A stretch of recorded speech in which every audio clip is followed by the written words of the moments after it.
I'd like to take a minute just to get connected to ourselves at the start of these meetings. I found it very useful, you know. I like to feel the room settle and become still. So if you're okay to do that, you can close your eyes if you want. You don't have to.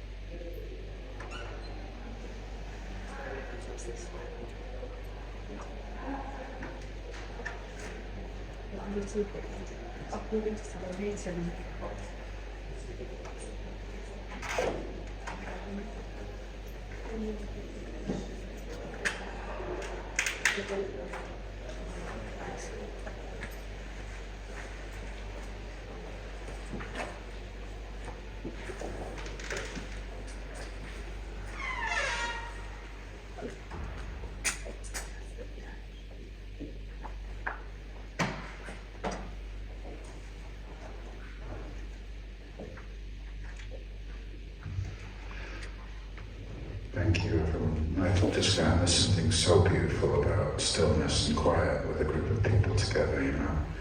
I don't know what it is, but it's very different to being quiet on my own. This feeling of presence in the room, you know. I think that's so important when we're talking about matters of the heart, you know, things like recovery and trauma and addiction. I feel much more. If anyone was in my talk yesterday, I couldn't even hold the microphone because my hand was like this. And it's like it was very connected, my nervous system was slightly off, you know, it was, my voice was shaking, but talking about addiction is something I seem to do almost every day, so it feels a lot more comfortable for me. After I found the 3 principles about 6 or 7 years ago, I'd had this insight, you know, about myself, you know, that I wasn't this story of myself that I've been creating daily, you know, and my life had changed, you know, I'd felt peace, I'd experienced peace, you know, but addiction was something that looked separate to me, you know, it was like I'd had all these insights into myself, I'd experienced calmness and peace and bliss for no good reason, you know, and I couldn't, my intellectual mind couldn't reconcile what that was, but I knew I'd experienced it as an experience, as a direct experience. But addiction just looked like something separate to me. You know, I was still going to meetings, I'd been going to meetings for 22 years, quote saying on a daily basis, my name's Jason and I'm an addict, you know. And I didn't see the beliefs, you know, that had been installed. I'd almost been indoctrinated into a new belief system, the belief system that I was an addict and there was something wrong with me and I was broken and I had an unexplainable disease, spiritual malady or phenomena that couldn't be explained, but I had it darkly, you know, and I had to stop. And I read Joe's book, it was one of the first books I read on addiction, and it just came to mind, like this was 6 or 7 years ago. I remember that Joe talked about something called one-dimensional and two-dimensional recovery, you know, and it really struck me because it was the first time I had an insight into seeing that, oh, that was all part of my creation of myself too, you know, it had been given to me, the belief that I was an addict, and it was useful at the time, you know, this is not a bashing of traditional recovery at 12 steps, you know, it saved my life, and but it's a seeing of something deeper, you know. So, I got clean when I was 23, you know, before that I'd already spent something like 13, 14 years in the psychiatric system, multiple times in jail, organised crime, 10 years of heroin addiction, starting from the age of 13, homelessness and so on, you know, so my addiction was quite extreme. You know, I was doing crazy things at the age of 12, 13 years old. I was stealing money, buying motorbikes, going to school on motorbikes, committing crime. The chaos, you know, psychiatric interventions happened on multiple times where I was restrained and medicated and so on for my own safety. You know, I don't need to go into that too much, but it was quite a crazy experience. And I went to rehab when I was 23, and someone just told me one day, they said, you're an addict, you've got this disease called addiction, and you can never be free of it. You're going to be an addict for the rest of your life, and you need to go to meetings, and you need to do all these practices in order to be okay. And of course I was desperate. I'd been stealing joints of meat out of supermarkets just to get enough money to feel normal, you know, and living in a homeless shelter. So when someone told me that, I was like, okay, I'll do anything. Stand with my head in the corner if I have to, you know. Because I was frightened, I was empty, I was desperate, I was lonely, I was hopeless, you know. So when somebody told me that, I just took it on and said, okay, and I started going to meetings. You know, it was kind of like never once did I question, where does this idea come from? Who says, you know? So for 22 years, you know, I went to meetings, and I describe addiction today when I work with people as, back then, what Joe talks about as one-dimensional recovery in his book, the Serenity Principle, as whack-a-mole, you know. Like I put down drinking alcohol and I picked up food. I put down food, I picked up the gym, I put down gym, I picked up money. You know, I put down money, I picked up relationships, and then sex, and then gambling, and then back from one to another, to another, to another. You know, and it was always like one area of my life was kind of okay, and the other area was in despair. You know, but this was okay because I was going to meetings and I wasn't taking drugs, and that's what people did, you know. We smiled and we sat at meetings and we said everything's wonderful, you know, but secretly our lives were falling apart. We was compulsively eating, getting into loads of debt, doing anything we could just to survive because nothing had addressed the real issue that was going on, you know. And you know, in those 22 years, you know, I became a psychotherapist. I had a career in IT. My life on the outside got so much better. You know, it was a great life on the outside as it looked. You know, but inside I was dying. Inside I was empty. Inside I had no connection to myself. I was still searching for the source of happiness and contentment. You know, I did not know where it was. As a psychotherapist, I used to describe my practice as we could both sit in the dark, but nobody knew where the light switch was. Because I could sit and be present in pain and suffering with people, but I didn't know how to point them to happiness. Didn't know how to help them free themselves from what I call the physical compulsion, the mental obsession of addiction. Didn't even know what that was. It was just some unexplainable phenomena that was a disease that I believed, you know. And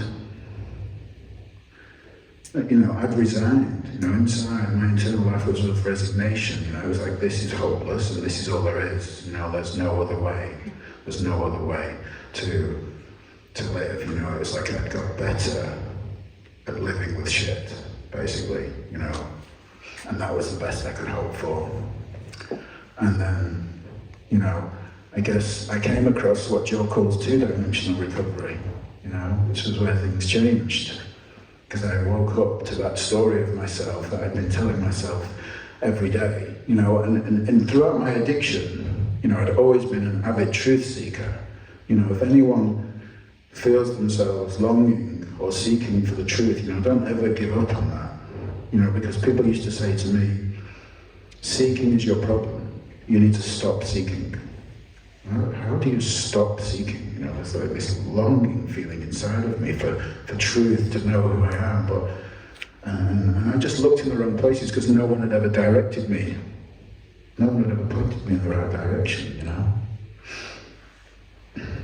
And you know, when I came across this understanding of the three principles, you know, I knew that I'd find home, that seeking ended that day. You know, I knew that I wasn't an addict. I knew that I didn't need to go back to meetings after 22 years. I knew something deep down very clearly about myself.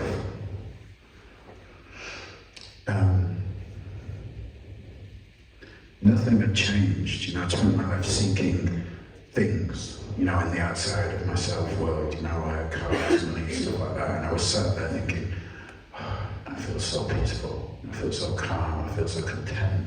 You know, what is this? There's no new cars, there's no more money.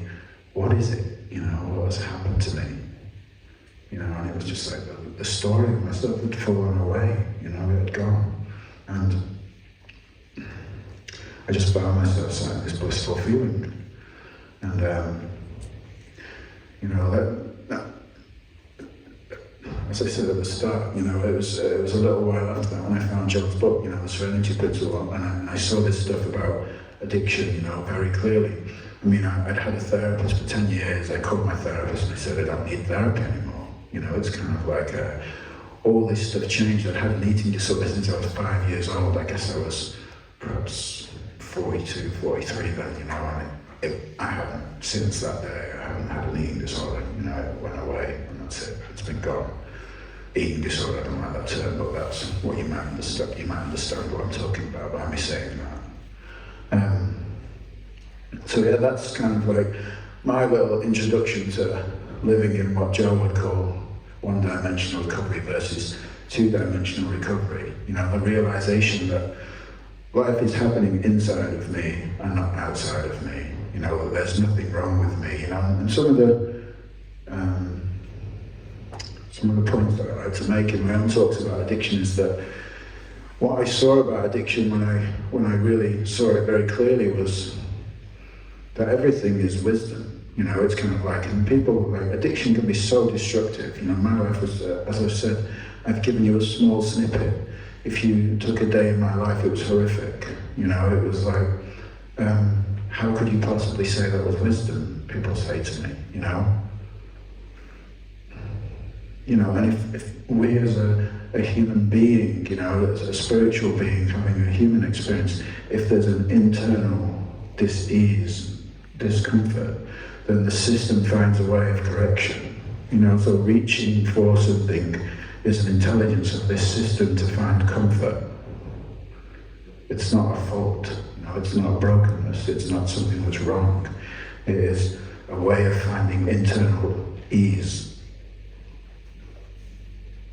You might say it's kind of destructive, but what are the next options for this system in finding ease if there's no drugs? You know, it's psychosis or it's suicide.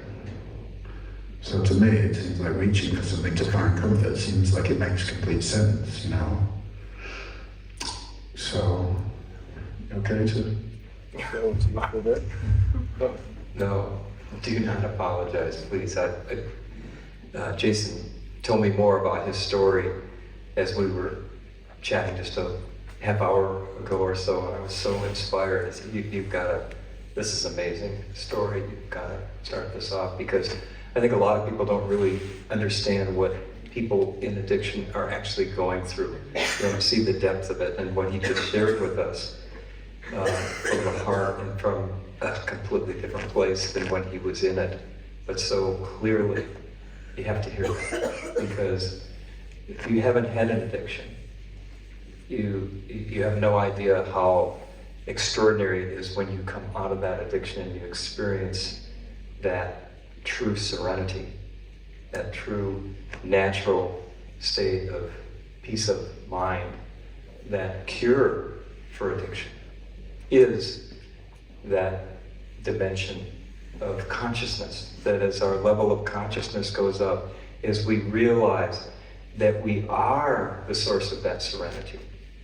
Serenity is our natural state. If you look at that baby that's been in the room the last few days, Maria's baby, you see that's what we all are. We're all that. Minus all the thinking that we put on top of that, innocently. And when you move away from that, you look outside, because if you don't know to look inside, there's only one other place to go, and that's looking to approval. Now for me, I was addicted to approval. I was addicted to people liking me. That was my addiction. So I became the guy in high school that had a lot of friends that were drunks, and I would always confront them about their drinking until my friend Jim Storkamp at 2 in the morning when he was completely smashed. And I said, Jim, I think you really are an alcoholic. And he broke my nose. Oh. So that was my introduction to intervention. But I grew up in a family with lots of alcoholism. And I was Mr. Nice Guy. I was always wanting people to like me. That was kind of my addiction. I didn't end me up in the hospital or make my body sick, but it was still an addiction. And of course, as many therapists, counselors, well, many of us are addicted to being needed, being of purpose. And in many ways, we look for our good feeling by helping other people, and that too can become an addiction. So, in my 20s, I went into graduate school to become a psychologist, and I had to drop out of my doctoral program because I was a conscientious objector and I had to do 2 years of alternate service. So I went to work in the local mental health center in Lubbock, Texas, and after a couple of months, they said, Joe, it was just a brand new mental health center they just started. They said, Joe, you're in charge of the addiction program. And I said, I don't know anything about addiction. I've never taken a course on addiction. Nobody else has either, so you're in charge. So what the hell, I didn't know what to do, but Bud Nelson was this, here I am, this kind of hippie from the 70s, and Bud is an ex-Marine from Vietnam. His neck was bigger than his head. He had a crew cut, tattoos everywhere, kind of like this. And I was this innocent, naive seminarian, nice guy, naive person. And so Bud, every time he walk in the room in the mental health center, all the psychologists and psychiatrists are very serious and in their heads, analyzing everybody. Bud would come in, and he had a smile as big as the room. Everybody would light up, because Bud had so much joy. He had truly found his serenity and his recovery. And his experience was a near-death experience where he was drunk, flipped his car, landed on a railroad track, saw the train coming, and at that moment he knew he was going to die. And when he was thrown from the car and saved his life, that was his moment of waking up. And he got sober. But anyway, he was my teacher. I hung out with him. We didn't have a detox program, except to take people to the Big Spring State Hospital 100 miles away, so we'd get a pint of Jim Beam and put them in the back seat with the booze so they didn't go into withdrawal and convulsions in the back seat. That was our detox program.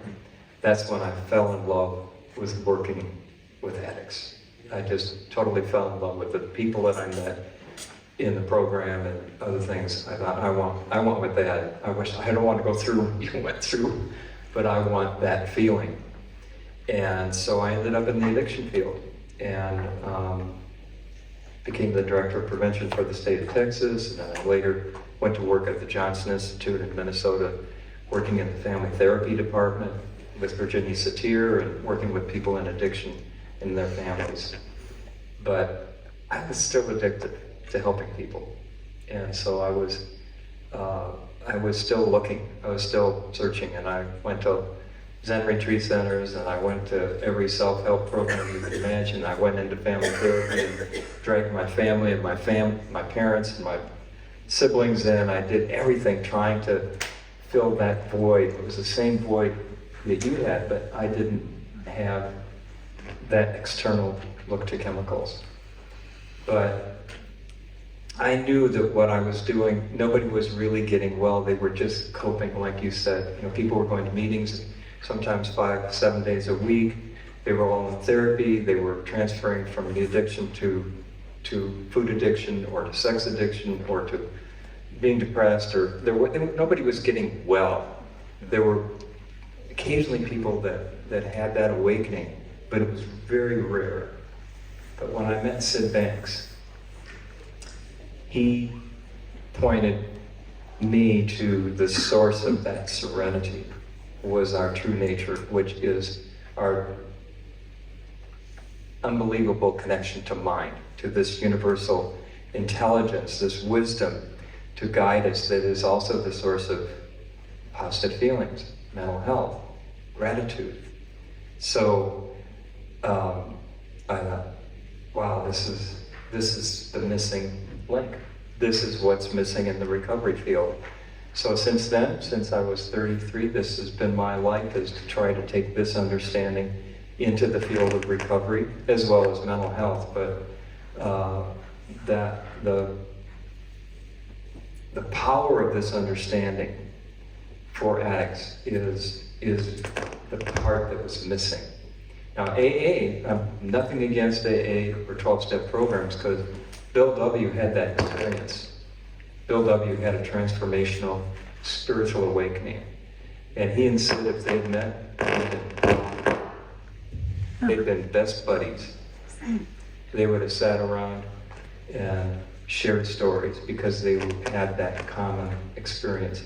But what Sid had, that Bill W. hadn't experienced, was the principles, the underlying fundamental principles that allow human beings to have that awakening experience. If you don't have an understanding, you have to have rituals, you have to have seeking, you have to find something else to fill that void. So the principles were the missing link in recovery, and that's why I wrote Serenity Principle, is to get this out to the recovery field. So I think it would be really cool, after hearing this man's wonderful story, and you already know about the principles, that we just open this up to questions and stories that you might have, and to kind of trigger our. So I'll turn it back to you. Anybody? Yes. Ian. If you speak in the microphone, can you record it? Thanks, guys. Thank you. I've had some experience of when I've just been working with a group, even sometimes just giving a talk, where there's been maybe one, and I often don't know anything about the people in the room, and sometimes someone just hears something, so deeply, and then afterwards they come and quietly tell me, I just quit smoking, I didn't even try, or something just fell away, and they can't believe it, because they've been working to try and make that happen unsuccessfully, sometimes for decades. And I had one guy accuse me of hypnotizing him secretly through a Bulgarian translator, because that's what happened to him, And so I've seen those things happen spontaneously, often enough to know that what you're sharing is absolutely, it is true, and it is the missing link, and it is miraculous when that happens. But I also have the experience where there could be maybe 6 other people in the room struggling who don't hear anything. Who they take a look at their principles, like, yeah, I tried that, didn't work. And they go back to what they used to. And how do you navigate that? I know that we're not in charge of the kind of receptivity, the listening, but if, for example, if you're running programs that are specifically aimed at helping addicts to recover, how do you navigate the fact that not everybody hears, or at least not to the depth that really transforms their life? Just any thoughts on that? Thank you.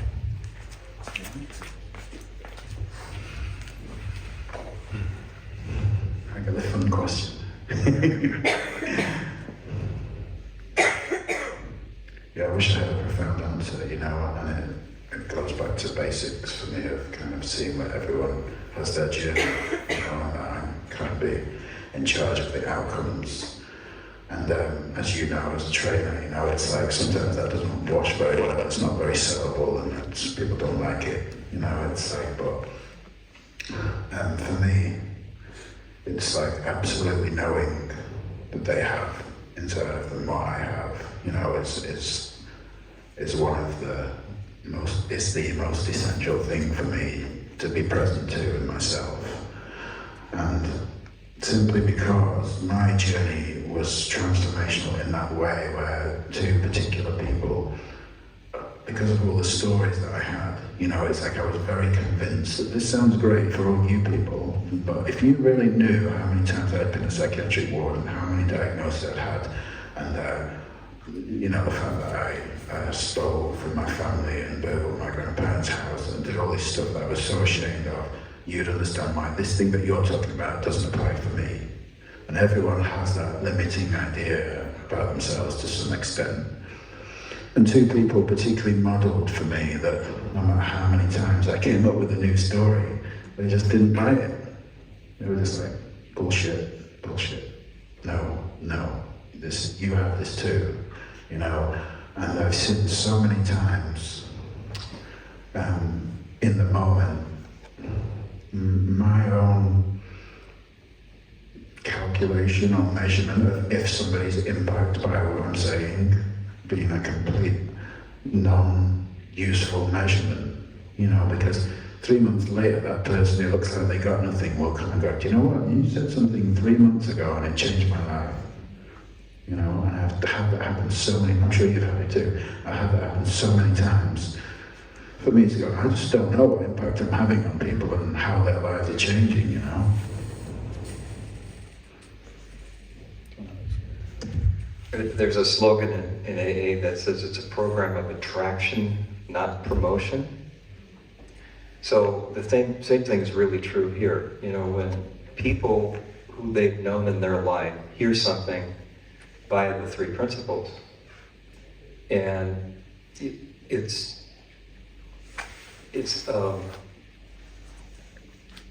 can't fight it because you can see that person's really changed. They show up differently. And often you're people say, I want what that person's having. So it's an attraction to seeing, this is how this is spreading in the world, is that, you know, like your practice, who you are as a person, the ease with which you teach, that attracts other people. Then it's the same thing with anyone who hears anything, and people who have known that person before and they see that change, they go, it's a head cocker, you know, like a dog that, you know, a dog does that. Kind of, whoa, what was that? It gets your attention because that person, I didn't think they would ever change. But if they see someone actually have that shift, it's not just a behavioral shift, it's a feeling. And that feeling of serenity, you can't fake that. You can't put that on. People will see through that. But when you have that feeling of that natural, innate serenity, mental health, positive feeling, whatever label you want to put on that, people who are seeking will listen when they hear that. When we started bringing this in, and I've helped 3 treatment centers develop their program, train their staffs, you know, develop programs, and they market themselves as an alternative to 12-step programs.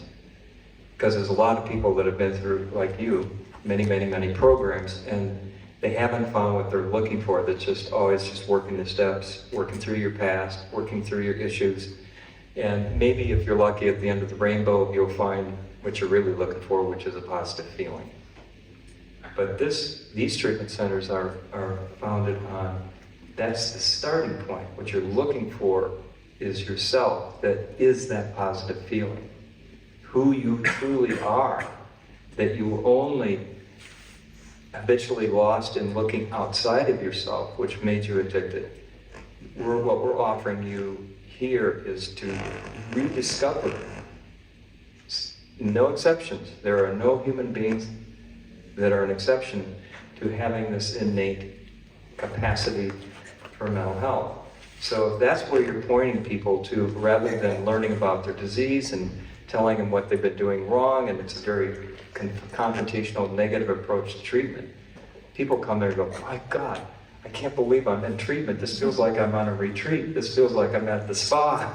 This is something I've always been looking for. So when you give people something that they actually have been looking for all along, just like Jason's story, he was just innocently searching for some way to stop the static in the attic, the negative thinking and the feelings, and looking for that positive feeling or even just some relief. When you point people back to the source of that, that's the cure. It's the cure for addiction. It's not a coping mechanism. It's the cure for the addiction. So that's, you know, if you've been around addiction, you know how painful, and Jason's story is not untypical of multiple diagnoses, mental health issues, food addiction, sex addiction, relationship addiction, on top of alcoholism, drug addiction, etc. Because we all want that, but in some ways, people who are addicted are almost the best seekers on the planet. And when they hear the principles, it's like, oh, this is what I've been looking for. So to me, they're one of the best captive audiences there are. That's why I absolutely love working in addiction. Any other questions? Yeah, I have just a comment. Comment? Just from what Ian said. Okay. Ian probably knows. Yeah, I was entrapped in alcohol addiction for 40 years and several times on death's door, you know, but it was the only way I could see. The first time I got drunk, I was 5. And that was through learned behaviour and something very traumatic at the age of 5 that I latched onto. This substance will make me feel like these people who are laughing and joking who are adults. And for me, so I spent 80,000 English pounds on 12-step treatment centres. And 9 years ago I came across this, and within 1 week I never wanted to drink again because I knew I never had to. Because all of my feelings were coming from me. I was never broken, I never needed fixing. And I had the power to always feel okay through this. And that's what was for me, wow. And all of that past and childhood just fell away. So it saved lives.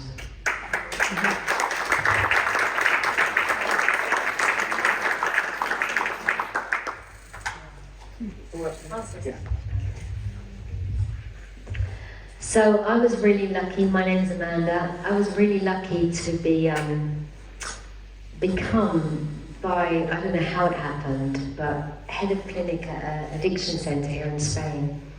Inspired by Joe and Jacqueline and all those people that I'd been reading about and following, and it was able to bring me understanding the principles into what I believe was the first centre in Europe to actually introduce the principles in a treatment centre.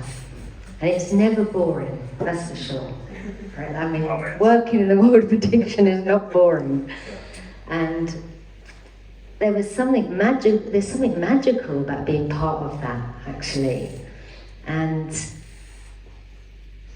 I think what I heard a lot of the times were people used to say, oh, it's easy for you, man, it's easy for you. If only I could think like you, if only I could be like you.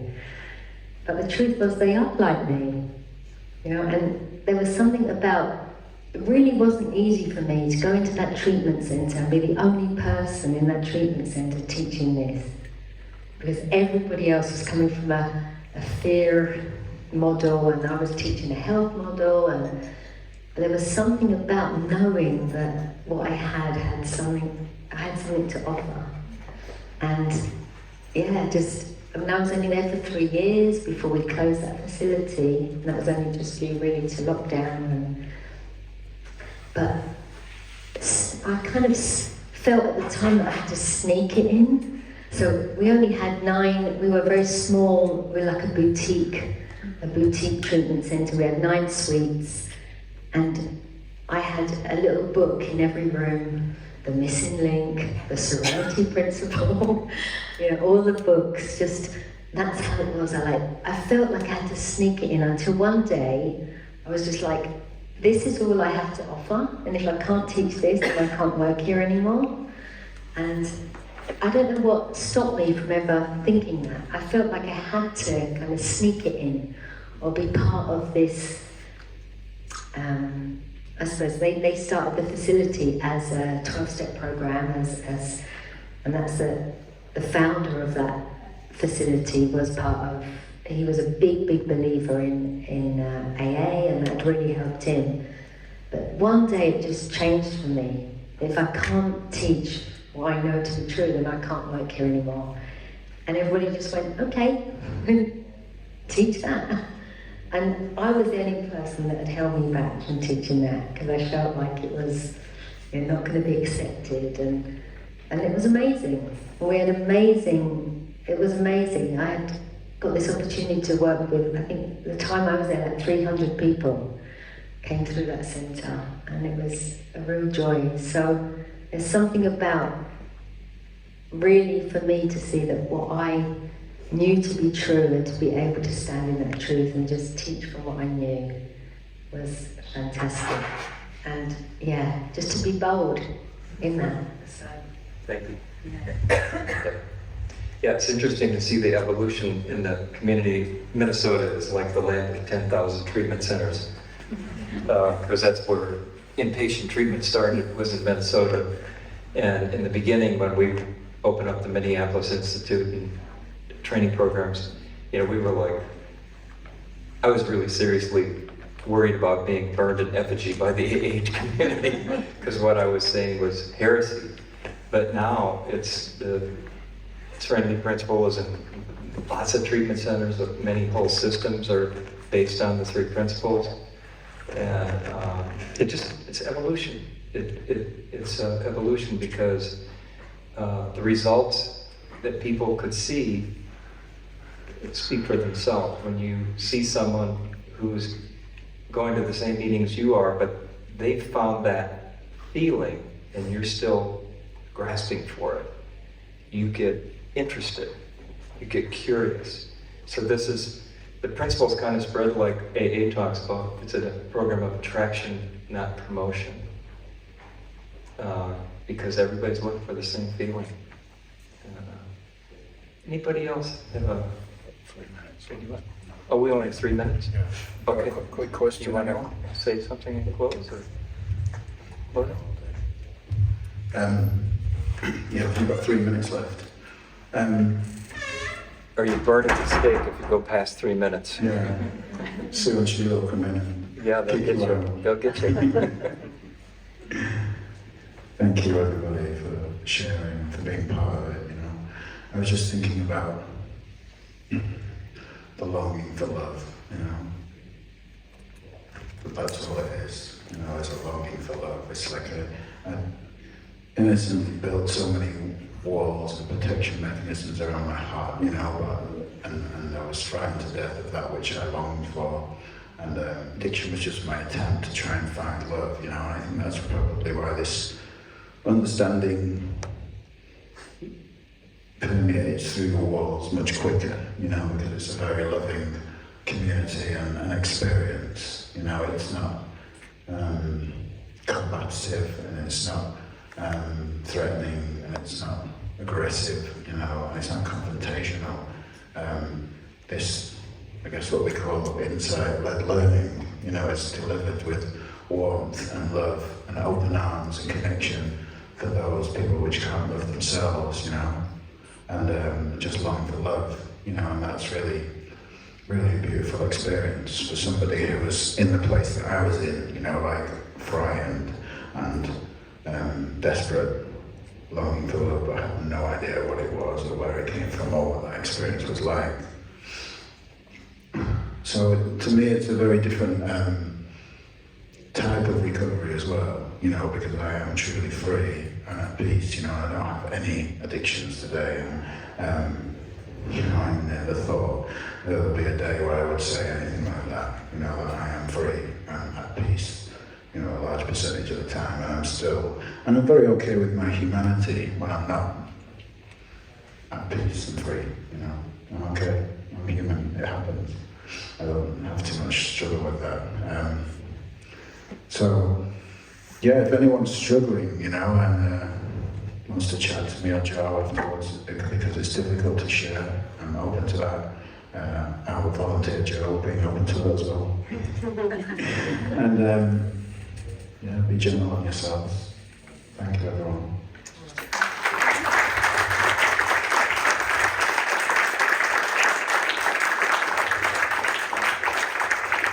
Thank you.